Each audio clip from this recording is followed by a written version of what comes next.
নমস্কার মকর রাশি বলো। শনি অর্থ শনি বল, শনি কর্ম, শনি ফল। আশা করি এই কথাটির আক্ষরিক অর্থ মকর রাশি বা ক্যাপ্রিকর্ন রাশি জাতক বা জাতিকারা হাড়ে হাড়ে বুঝতে পেরেছে। নমস্কার সুপ্রিয় দর্শক বন্ধুরা, আজকে মকর রাশির এই আলোচনায় আমাদের আলোচ্য বিষয় হলো মকর রাশি বা মকর লগ্নের জাতক বা জাতিকারা হয়তো জেনে গেছেন আপনার রাশির সাপেক্ষে শেষ হতে চলেছে শনির সাড়ে, যার প্রভাবে শনিদেব আগামী 32.5 বছরের জন্য মকর রাশিকে ছেড়ে দিয়ে চলে যাবেন মীন রাশিতে, যার কারণে আজ থেকে আগামী সময়কালটির গুরুত্ব বেড়েছে প্রচুর, যার মারফত মকর রাশির জাতক বা জাতিকাদের জনজীবনে এগিয়ে যাওয়ার কয়েকটি স্বপ্ন পূরণ হতে চলেছে। কারণ এরপর মকর রাশির সাপেক্ষে গ্রহগতির যে অবস্থান শুরু হয়েছে তা কিন্তু অতি গুরুত্বপূর্ণ, যার কারণে আপনাদের ভাগ্যে বড়সড় চেঞ্জেস বা পরিবর্তন দেখতে পারবেন, বা অনেকের ক্ষেত্রে কিন্তু সেই শুভ যোগটি শুরু হয়েও গিয়েছে, যার আশায় আপনারা দীর্ঘদিন অধীর আগ্রহে বসেছিলেন। সেই সমস্ত দিকের এবার অবসান ঘটবে, আপনারা এবার সেই সমস্ত দিক থেকে লাভবান হতে পারবেন, বা যে কোনো মাধ্যম, যে কোনো উৎস থেকে এগিয়ে আসার একটা সুযোগ সুবিধা আপনাদের জীবনে আসতে চলেছে। জয় কর্মফলদাতা গ্রহ শনি মহারাজের জয়, জয় অঞ্জলি পুত্র মহাবলী বজরং বলী হনুমানজির জয়। হরে কৃষ্ণ, রাধে রাধে। আজকে আমাদের এবিভিটি অ্যাস্ট্রো বাংলা বাস্তু টিপস ইউটিউব চ্যানেলে আপনাদের সকলকে স্বাগত জানাই। আশা করি আপনারা সকলে ভালো আছেন এবং সুস্থ আছেন। আজকে আমাদের বাংলা রাশি ফলের আলোচনার কেন্দ্রবিন্দুতে যে রাশিটি থাকতে চলেছে সেটি হলো কালপুরুষের রাশিচক্রের 10তম রাশি তথা মকর রাশি, যার অধিপতি গ্রহ হলো স্বয়ং শনি মহারাজ। প্রতিটি আলোচনা হবে প্রতিটি গ্রহ, প্রতিটি নক্ষত্র এবং প্রতিটি ছায়াগ্রহগুলির অবস্থান এবং নক্ষত্রগত ট্রানজিট বা স্থান পরিবর্তনের উপর ভিত্তি করে কোনো মন গড়া কথা কিন্তু আমাদের ভিডিওর মাধ্যমে প্রকাশ করা হয় না। প্রিয় দর্শক বন্ধুরা, আপনারা যদি ক্যাপ্রিকর্ন রাশি তথা মকর রাশির জাতক বা জাতিকা হয়ে থাকেন, আজকের এই ভিডিওটি সম্পূর্ণরূপে থাকতে চলেছে আপনাদের জন্য। তো প্রিয় দর্শক বন্ধুরা, ভিডিওটি যদি ভালো লাগে অবশ্যই একটি লাইক দিয়ে যাবেন এবং স্বয়ং শনি মহারাজের আশীর্বাদ পেতে কমেন্ট বক্সে অবশ্যই শনি মহারাজের নাম নিয়ে যাবেন। দেখবেন আপনাদের প্রতিটি কাজ করবে শনিদেবের আশীর্বাদ মাথায় নিয়ে চলতে পারবেন।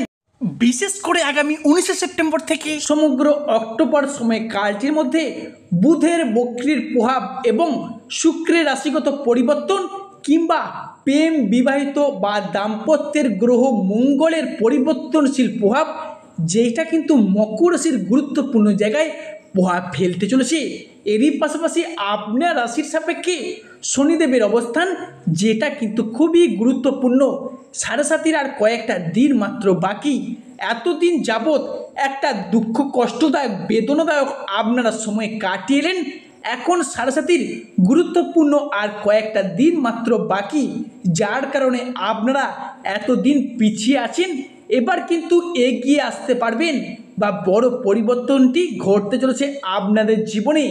তবে বিগত কয়েক বছর ধরে যবে থেকে 7.5 প্রথম চরণ শুরু হয়েছিল মকর রাশির জন্মকুণ্ডলিতে, তবে থেকে চলছিল সবথেকে ব্যথা, সবথেকে বেদনার পর্যায়, কষ্টদায়ক পর্যায় তথা ব্যর্থতার পর্যায়।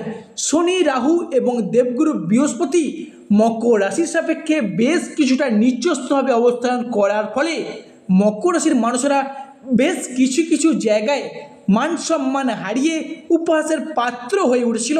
সমাজের কাছে সফলতা না পাওয়ার কারণে অবহেলার মানুষ হয়ে উঠেছিল। মিনিমাম সম্মানটুকু পাচ্ছিলেন না।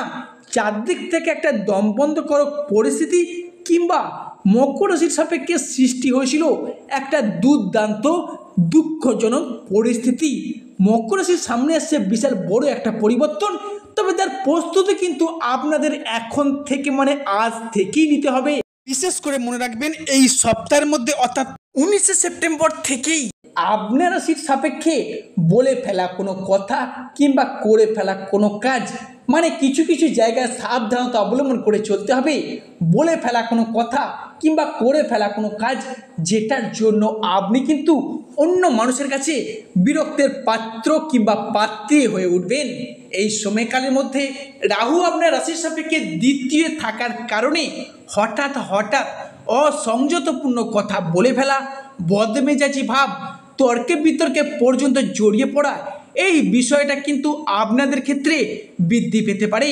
আপনি হয়তো চান না রাগী ভাব দেখাতে, রাগী ভাব প্রকাশ করতে, কিন্তু কি করবেন, রাহুর স্বভাবটাই তো এরকম। তাই এই বিষয়টার প্রতি বেশ কিছুটা সতর্কতা সচেতনতা অবলম্বন করে চলতে হবে। আরও একটি বিষয় আপনাদের সতর্কতা অবলম্বন করতে হবে, শনির সাড়েসাতির দ্বিতীয় চরণ চলার কারণে একঘেয়েমি ভাব, অন্যমনস্ক হয়ে যাওয়া, লেজিনেস ভাব, এইটা কিন্তু বৃদ্ধি পেতে পারে।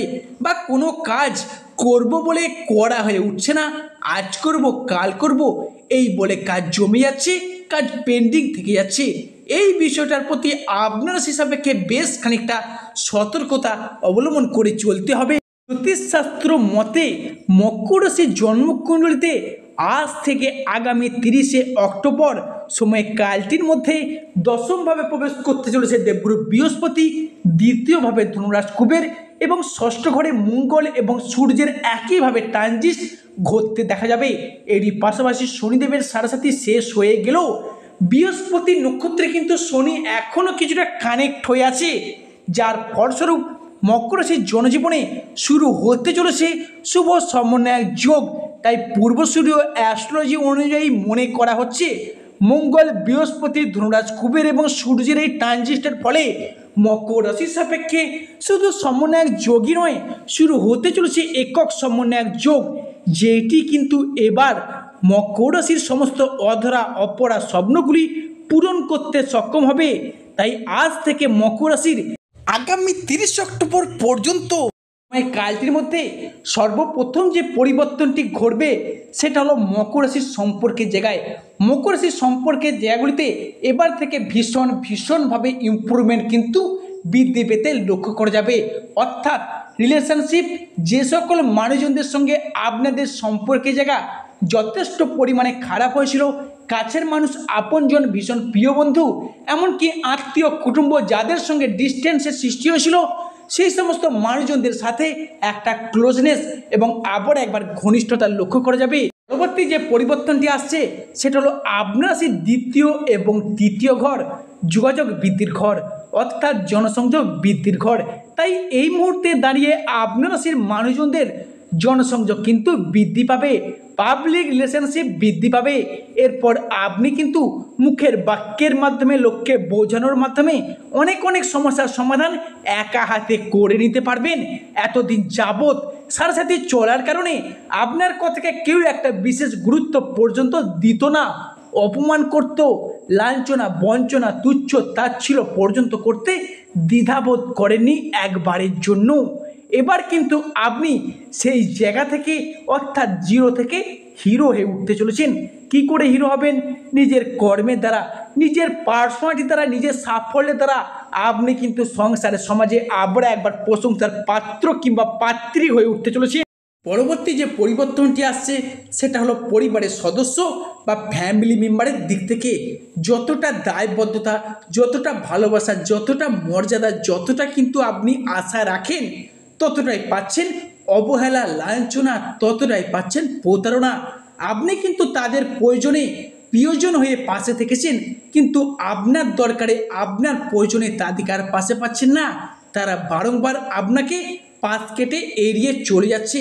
এরপর কিন্তু মকর রাশি বা মকর লগ্নের মানুষেরা বুঝতে পারবেন কে আপনার প্রকৃত আপন, কে আপনার প্রকৃত পর, কেই বা আপনার চিরশত্রু, কেই বা পরম বন্ধু।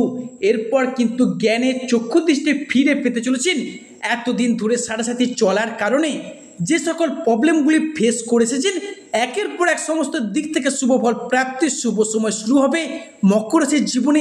এছাড়া পরবর্তী যে পরিবর্তনটি আসছে সেটা হলো আপনারা এই সময়টির মধ্যে যদি জমি সংক্রান্ত বিষয়ে ভিটা, পুকুর ইত্যাদি নিজে নামে রেজিস্ট্রি করার যে চিন্তায় ছিলেন, এই যে পরিকল্পনাগুলি আপনারা বহু দিন ধরে ভেবে রেখেছেন, এই সম্পত্তি সংক্রান্ত বিষয়ে কোনো আলাপ, কোনো আলোচনা বা পূর্বে যদি এই ধরনের কোনো আলোচনা পেন্ডিং পড়ে থাকে, তার আলাপ কিংবা আলোচনা যদি সেরে ফেলতে পারেন, তাহলে আপনার রাশির সাপেক্ষে গ্রহগতির যে অবস্থান সেটা কিন্তু আপনার পক্ষে থেকে আপনাদেরকে শুভযোগ বয়ে নিয়ে আসবে।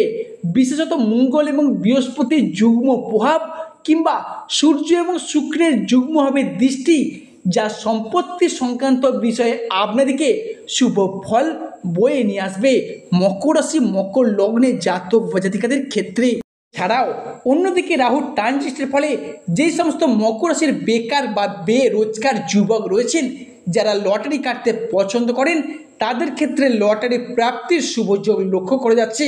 তবে লটারি প্রাপ্তির শেষ শুভ সংখ্যাগুলি হলো 35, 14, 37, 52, 38, 00, 31, 00, 67, 00, 92, 97। এই সংখ্যায় যদি লটারি কাটতে থাকেন, লটারির প্রাপ্তির একটা শুভ সম্ভাবনা আসতে পারে আপনাদের জীবনে।